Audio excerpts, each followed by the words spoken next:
ಮುನಂಬಂ ವಿಚಾರನೇ ಬೇರೆ, ವಕ್ಫ್ ವಿಚಾರನೇ ಬೇರೆ ಅಂತಂದ್ರು ಕಾಂಗ್ರೆಸ್ ಎಂಪಿಗಳು. ಕೇರಳದ ಕ್ರಿಶ್ಚಿಯನ್ನರ ಬೆಂಬಲ ಕಳೆದುಕೊಳ್ಳುತ್ತಾ ಕಾಂಗ್ರೆಸ್. 600ಕ್ಕೂ ಹೆಚ್ಚು ಕ್ರಿಶ್ಚಿಯನ್ ಕುಟುಂಬಗಳ ಕಣ್ಣೀರನ್ನ ಒರೆಸೋದಕ್ಕೆ ಇಂಡಿ ಮೈತ್ರಿಕೂಟದ ಯಾವ ಪಕ್ಷದ ಯಾವ ನಾಯಕರು ಬಂದ್ರು? ಕ್ರಿಶ್ಚಿಯನ್ನರ ಜಾಗಕ್ಕೆ ವಕ್ಫ್ ನೋಟಿಸ್ ಅನ್ನ ನೀಡಿದ್ದು ದೊಡ್ಡ ವಿಷಯನೇ ಅಲ್ಲ ಅನ್ನೋ ತರ ಮಾತಾಡಿದ್ರು ಕೇರಳದ ಎಂಪಿಗಳು. ಕೇರಳದ ಎಂಪಿಗಳ ವರ್ತನೆ ಕ್ರಿಶ್ಚಿಯನ್ ಸಮುದಾಯವನ್ನ ಕೆರಳಿಸ್ತಾ ಲೋಕಸಭೆಯಲ್ಲಿ ವಕ್ಫ್ ತಿದ್ದುಪಡಿ ಮಸೂದೆಯ ಪರ ಮಾತನಾಡುವಂತೆ ತಮ್ಮ ಎಂಪಿಗಳನ್ನ ಒತ್ತಾಯ ಮಾಡಿದ್ಯಾಕೆ ಕೇರಳದ ಕ್ರಿಶ್ಚಿಯನ್ನರು? ನಮಸ್ಕಾರ. ಮುಂದಿನ ವರ್ಷ ಅಂದ್ರೆ 2026ರಲ್ಲಿ ಕೇರಳದಲ್ಲಿ ವಿಧಾನಸಭಾ ಚುನಾವಣೆ ನಡೆಯಲಿದೆ. ಈಗ ರಾಹುಲ್ ಗಾಂಧಿಯವರು ಗೆದ್ದು ಬಿಟ್ಟು ಹೋದಂತಹ ಕಾನ್ಸ್ಟಿಟ್ಯೂಯೆನ್ಸಿಯಲ್ಲಿ ಪ್ರಿಯಾಂಕಾ ಗಾಂಧಿಯವರು ಗೆದ್ದಿರೋದು ಹೌದು. ಇದರ ಜೊತೆಗೆ ಅವರಿಬ್ಬರು ಗೆದ್ದ ತಕ್ಷಣವಾಗಿ ಅಲ್ಲಿನ ಮುಸ್ಲಿಮರು ತಮ್ಮ ವೋಟ್ಗಳನ್ನೆಲ್ಲ ಕಾಂಗ್ರೆಸ್ಗೆ ಬರೆದು ಕೊಟ್ಟಿದ್ದಾರೆ ಅನ್ನುವಂತಹ ನಂಬಿಕೆಯಲ್ಲಿ ಕಾಂಗ್ರೆಸ್ನವರು ಇರೋದೂ ಹೌದು. ಅದೇ ರೀತಿಯಾಗಿ ಕೇರಳದಲ್ಲಿ ಮುಸ್ಲಿಂ ಸಮುದಾಯದವರ ಓಟ್ ನಿರ್ಣಾಯಕನೂ ಹೌದು. ಆದ್ರೆ ಕೇರಳದಲ್ಲಿ ಈಗ ಬದಲಾವಣೆಯ ಗಾಳಿ ಬೀಸ್ತಾ ಇದೆ. ಕೇರಳದ ಚುನಾವಣೆಯಲ್ಲಿ ಮುಸಲ್ಮಾನರ ಮತದಾನ ಅನ್ನುವಂಥದ್ದು ಎಷ್ಟು ಮುಖ್ಯನೋ ಅದೇ ರೀತಿಯಾಗಿ ಕೇರಳದ ಚುನಾವಣೆಯಲ್ಲಿ ಪ್ರಮುಖ ಪಾತ್ರವನ್ನ ವಹಿಸುವಂಥದ್ದು, ನಿರ್ಣಾಯಕ ಪಾತ್ರವನ್ನ ವಹಿಸುವಂತಹ ಇನ್ನೊಂದು ವರ್ಗ ಯಾವುದು ಅಂತ ಹೇಳಿದ್ರೆ ಅದು ಕ್ರಿಶ್ಚಿಯನ್ಸ್. ಕೇರಳದಲ್ಲಿ 18.36% ಕ್ರಿಶ್ಚಿಯನ್ನರಿದ್ದಾರೆ, 25.56% ಮುಸಲ್ಮಾನರಿದ್ದಾರೆ. ಇಲ್ಲಿ ಕಾಂಗ್ರೆಸ್ ಮತ್ತು ಅದರ ಮೈತ್ರಿ ಪಕ್ಷಗಳು 26-27% ಇರುವಂತಹ ಮುಸಲ್ಮಾನರನ್ನ ನೋಡಿಕೊಂಡು ವಕ್ಫ್ ತಿದ್ದುಪಡಿ ಕಾಯ್ದೆಯ ವಿರುದ್ಧ ಧ್ವನಿ ಎತ್ತಿದ್ರು. ವಕ್ಫ್ ಬೋರ್ಡ್ನ ಪರವಾಗಿ ಮಾತನಾಡೋದಕ್ಕೆ ಶುರು ಮಾಡಿದ್ರು. ಯಾಕಂತ ಹೇಳಿದ್ರೆ ಮುಂಬರುವ ಚುನಾವಣೆಯಲ್ಲಿ ಮುಸಲ್ಮಾನರು ಇವರ ಕೈ ಹಿಡಿತಾರೆ ಅನ್ನುವಂತಹ ಒಂದು ಧೈರ್ಯದಲ್ಲಿ. ಆದ್ರೆ ಇಲ್ಲಿ ಕಾಂಗ್ರೆಸ್ ಮಾಡಿದಂತಹ ಬಹಳ ದೊಡ್ಡ ಮಿಸ್ಟೇಕ್ ಏನಪ್ಪಾ ಅಂತ ಹೇಳಿದ್ರೆ ಇಲ್ಲಿ ಕ್ರಿಶ್ಚಿಯನ್ ಸಮುದಾಯವೂ ಇದೆ, ಕ್ರಿಶ್ಚಿಯನ್ನರು ಇದೆ ಅನ್ನುವಂಥದ್ದನ್ನ ಅವರು ಮರ್ತೇ ಬಿಟ್ರು.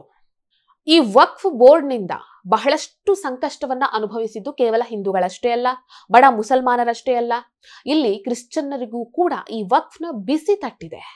ಹಾಗಾಗಿನೇ ಮೊನ್ನೆ ವಕ್ಫ್ ತಿದ್ದುಪಡಿ ಮಸೂದೆಯ ಪರವಾಗಿ ಲೋಕಸಭೆಯಲ್ಲಿ ಮಾತನಾಡುವಂತೆ ತಮ್ಮ ಎಂಪಿಗಳ ಹತ್ರ ಕ್ರಿಶ್ಚಿಯನ್ನರು ಒತ್ತಾಯವನ್ನ ಮಾಡಿದ್ದು. ಕ್ರಿಶ್ಚಿಯನ್ನರು ಏಕಾಏಕಿಯಾಗಿ ಹಿಂದೂಗಳ ಜೊತೆಗೂಡಿ ಈ ವಕ್ಫ್ ಬೋರ್ಡ್ನ ವಿರುದ್ಧವಾಗಿ ಧ್ವನಿ ಎತ್ತೋದಕ್ಕೆ ದೊಡ್ಡ ಕಾರಣ ಅಂತ ಹೇಳಿದ್ರೆ ಅದು ಮುನಂಬಂ. ಕೇರಳದ ಮುನಂಬಂನಲ್ಲಿರುವ 600ಕ್ಕೂ ಅಧಿಕ ಕ್ರಿಶ್ಚಿಯನ್ ಕುಟುಂಬಗಳು ಹೊಂದಿರುವಂತಹ 404 ಎಕರೆ ಜಮೀನಿಗೆ ವಕ್ಫ್ ಬೋರ್ಡ್ ನೋಟಿಸ್ ಅನ್ನ ನೀಡಿತ್ತು. ಈ ಒಂದು ನೋಟಿಸ್ ಅನ್ನ ನೋಡಿದಂತಹ ಕ್ರಿಶ್ಚಿಯನ್ನರು ನಮ್ಮ ಜಾಗವನ್ನ ನಾವ್ ಯಾಕೆ ವಕ್ಫ್ಗೆ ಬಿಟ್ಟು ಕೊಡಬೇಕು ಅಂತ ಹೇಳಿ ಹಿಂದೂಗಳ ಜೊತೆಗೂಡಿ ಈ ವಕ್ಫ್ ಬೋರ್ಡ್ನ ವಿರುದ್ಧವಾಗಿ ಬಹಳ ದೊಡ್ಡ ಹೋರಾಟವನ್ನ ನಡೆಸಿದ್ರು. ಈ 600 ಕ್ರಿಶ್ಚಿಯನ್ ಕುಟುಂಬಗಳು ತಮ್ಮ ಜಾಗವನ್ನ ತಮಗೆ ಬಿಟ್ಟುಕೊಡಿ ಅಂತ ಹೇಳಿ ಕಣ್ಣೀರನ್ನ ಹಾಕಿದಾಗ ಆ ಕಣ್ಣೀರನ್ನ ಒರೆಸುವುದಕ್ಕೆ ಇಂಡಿ ಮೈತ್ರಿಕೂಟದ ಯಾವ ಪಕ್ಷದ ಯಾವ ನಾಯಕರು ಬರಲಿಲ್ಲ. ಅದಕ್ಕಿಂತಲೂ ಹೆಚ್ಚಾಗಿ ಸಂಸತ್ತಿನಲ್ಲಿ ಈ ಬಿಲ್ ಬಗ್ಗೆ ಚರ್ಚೆ ನಡೀತಾ ಇದ್ದಾಗ ಕಿರಣ್ ರಿಜಿಜು ಅವರು ಮುನಂಬಂ ಬಗ್ಗೆ ಪ್ರಸ್ತಾಪ ಮಾಡ್ತಾರೆ. ಆಗ ಕೇರಳದ ಕೆಲವು ಎಂಪಿಗಳು ಏನ್ ಹೇಳ್ತಾರೆ, ಇದು ದೊಡ್ಡ ವಿಷಯನೇ ಅಲ್ಲ, ಮುನಂಬಂನಲ್ಲಿ ನಡೆದಿರುವಂತಹದ್ದು ಬಹಳ ದೊಡ್ಡ ವಿಷಯ ಏನಲ್ಲ ಅಂತ ಹೇಳ್ತಾರೆ. ಅದಕ್ಕಿಂತಲೂ ಹೆಚ್ಚಾಗಿ ಕಾಂಗ್ರೆಸ್ನ ಎಂಪಿಗಳು ಏನು ಅಂತ ಹೇಳ್ತಾರೆ, ಮುನಂಬಂನ ವಿಚಾರಕ್ಕೂ ಈ ವಕ್ಫ್ ವಿಚಾರಕ್ಕೂ ಸಂಬಂಧನೇ ಇಲ್ಲ, ಮುನಂಬಮ್ಮೇ ಬೇರೆ ಈ ವಕ್ಫೇ ಬೇರೆ ಅಂತ ಹೇಳ್ತಾರೆ. ಸೊ ಈ ಕಾಂಗ್ರೆಸ್ ನಾಯಕರ ವರ್ತನೆ ಕೇರಳದ ಕ್ರಿಶ್ಚಿಯನ್ನರನ್ನ ಕೆರಳಿಸಿದೆ ಅನ್ನುವಂತಹ ಮಾತುಗಳು ಕೂಡ ಕೇಳಿ ಬರ್ತಿದೆ. ಈ ಘಟನೆ ಕೇರಳದ ರಾಜಕೀಯ ಚಿತ್ರಣವನ್ನೇ ಬದಲಾಯಿಸುತ್ತೆ ಅಂತ ಹೇಳಲಾಗುತ್ತೆ. ನಾಳೆ ಅಥವಾ ಮುಂಬರುವ ದಿನಗಳಲ್ಲಿ ಕೇರಳದಲ್ಲಿ ಬಿಜೆಪಿ ಅಧಿಕಾರಕ್ಕೆ ಬರುತ್ತೆ ಅಂತ ಹೇಳೋದಕ್ಕೆ ಆಗಲ್ಲ, ಆದ್ರೆ ಬದಲಾವಣೆ ಅಂತೂ ಖಂಡಿತ ಸಾಧ್ಯ. RSS ಕೇರಳಗೆ ಹೊಸದಲ್ಲ.